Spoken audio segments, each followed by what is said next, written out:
Art has to spend most of his time away from home and family, working and looking for business.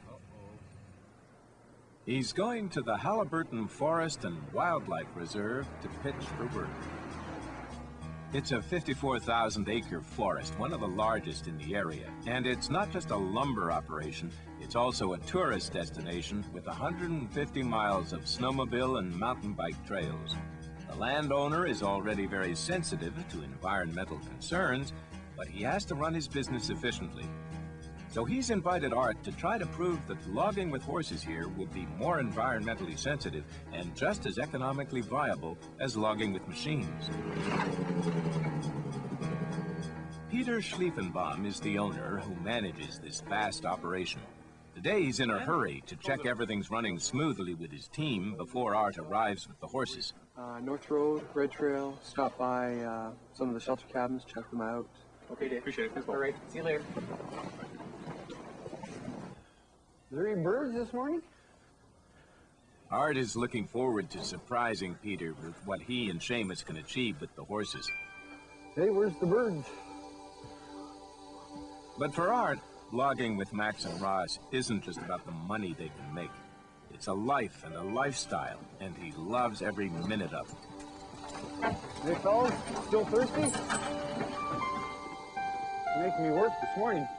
So this is what horse logging's all about right here, especially when you're in the bush and there's nobody else around. You just know you're gonna have a good day. You can't help but. And you know, the horses are eager to go, and they got good water, they got good feed. They give to you all day, and you're giving something back to them.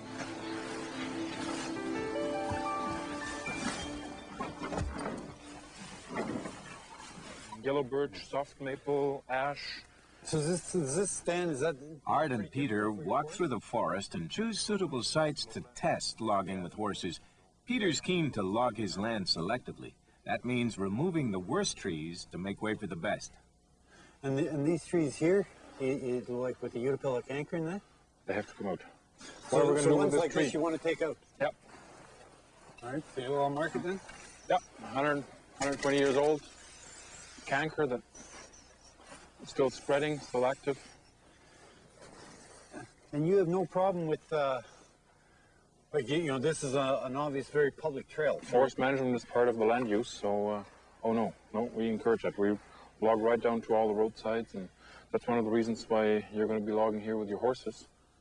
At the moment, the timber harvesting is being done in what we refer to as the conventional way, which is a man with a chainsaw cutting the trees down, and then a machine, we refer to it as a skidder, coming into the forest and skidding that tree to a roadside where a truck commonly would pick it up. What Art has presented to us here is another option where that skidder work is being replaced with a horse. Basically, instead of coming in with a large machine that can pull out many trees, you bring in a horse that can only pull out a log at a time. But of course, in that process, the horse also makes very little damage.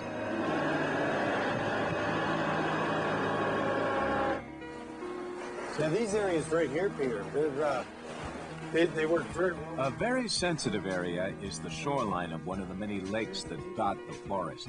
Access is very limited here, but a number of older trees need to be removed to allow in more light for the younger trees.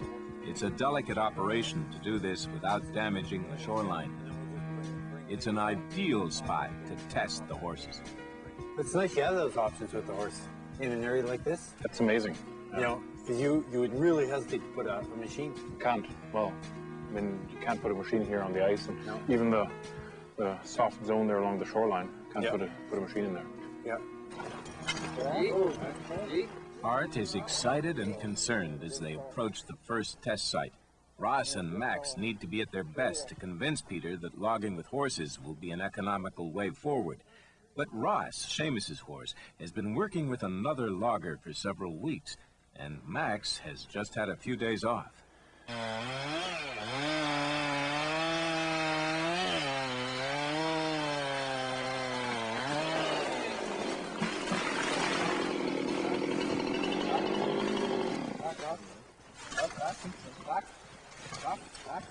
Whoa, whoa, whoa, Ross, whoa.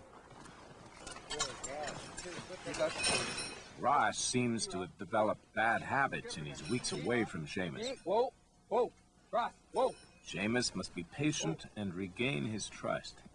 I don't know what's happened. The horses change, you know, and when I was working with Ross last time, he was just 100%. But he's working with this guy that hasn't worked with horses a lot, and the guy's been letting him get away with more than what he likes to get away with, and Ross is just a real trickster. He likes to play with people, and it just frustrates me to see him do that. He has to know that, okay, now I'm working with someone that knows what they're doing and someone that has a little bit of experience, and it's time for me to buckle down and start working again. But Max is ready for work after a few days off.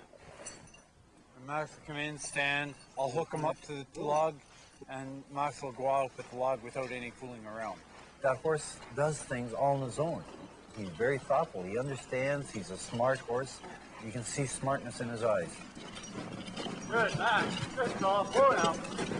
Whoa. Perfect, Max. Perfect. You're the man.